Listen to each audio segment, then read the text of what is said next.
Hello everyone, and welcome back to the channel. My name is Bailey, also known as CringeMcCringle.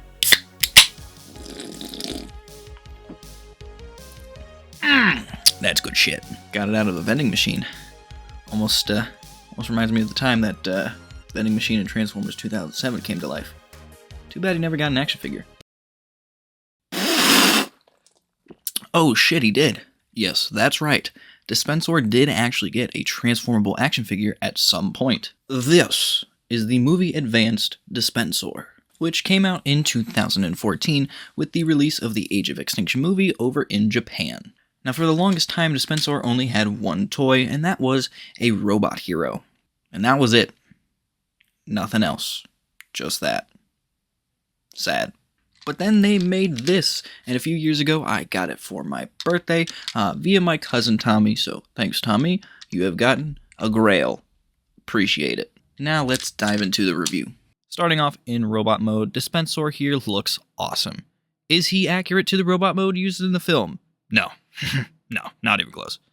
But the fact that he even has a figure in the first place is something that I will not be taking for granted. He pretty much is the same as Payload, but just now finished in a green color scheme. And surprisingly, it really does fit the mold, and in my opinion, a lot better than the dark blue on Payload. But I'm probably just biased. I love this little gremlin. Dispensor does have a unique head sculpt for this figure. Not the Cyclops-styled eye, but instead he now has a very gremlin-styled face with a few paint hits. Weird though that it is a darker green than the rest of the body. Thankfully, the green is broken up by some gray on the shoulders, chest, upper legs, and the feet. He's also got some red here, which I guess will lead me into the gimmick that this figure possesses. Rotating this guy around, you will see this enormous appendage protruding from his back. Now, Cringe, what does that do?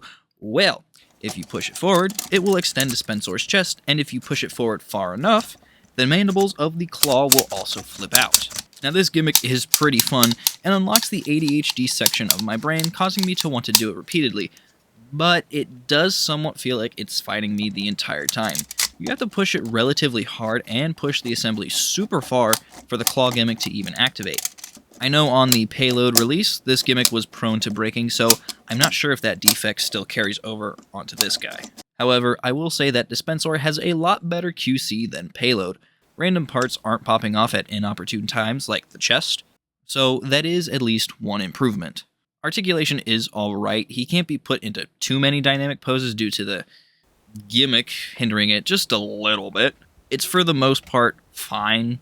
And this is the part where I normally would talk about Dispensor's weapon, but for whatever reason, I can't find it. I'm like 95% certain that I actually brought it when I got the figure out of storage, but it's missing, and I don't know where the fuck it went. I kid you not, I tore up my whole room. All of this. I did a thorough, deep clean, one, because it needed it, but two, to actually find this accessory, and nothing. I think the worst part of this, though, is that I didn't realize the gun was missing until I started recording. I don't know if that says more about my attention span or the fact that... I don't know. I don't even know where I was going with that point. Anyway, I don't have gun. Don't know where gun is. Might have to buy a second one. For gun. Why? Moving on to transformation, Dispensor has a very unique sequence of operations. It was a little tough to remember how to do it at first, but once I had a few minutes to actually take the time and figure it out, it honestly wasn't too bad.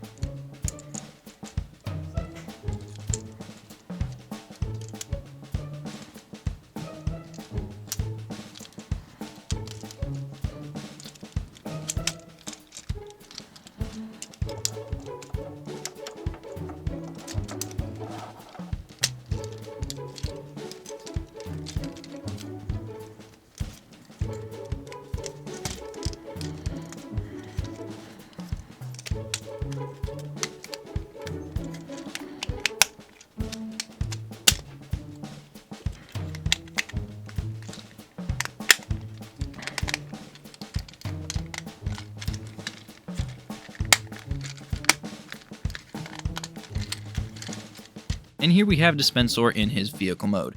Yes, he has a vehicle mode despite turning into a vending machine in the film.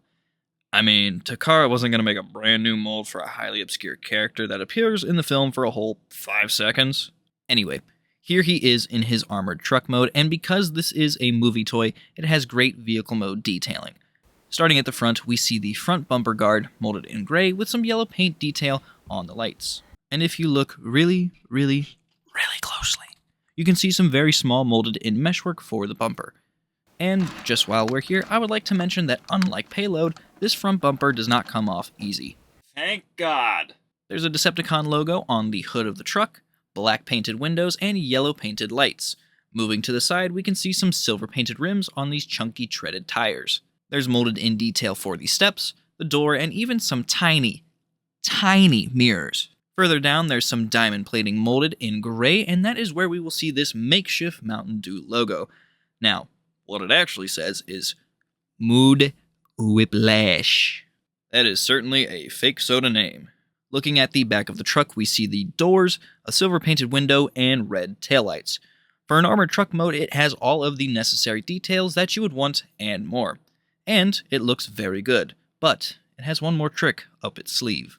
Notice how I didn't really talk about the roof at all, or even have footage of it? Well, that's because I was trying to hold off on this figure's party piece. Looking at the roof, you can see the Mood Whiplash logo, and what is that? Soda cans? Now, I wonder what would happen if you were to stand this figure up. Oh my god, it's a vending machine. Amazing! That is certainly the best way that Takara can tie in an odd-ass alt mode like a vending machine. Overall, Dispensor is a solid figure. He's not the most posable, the most screen accurate, or even the most fun to mess around with, but it's absolutely hysterical to me that Takara Tomy not only had the courage, but also the balls to actually make this guy. I truly appreciate that this figure exists, and as the, the self-proclaimed Bayverse fanatic, I just really am happy that I have this figure. It is very cool. But anyways, guys, that'll do it for today's video, and I will see you all, I don't know when. Whenever I make a video. You know the drill by now. I'm not good at outros. See ya.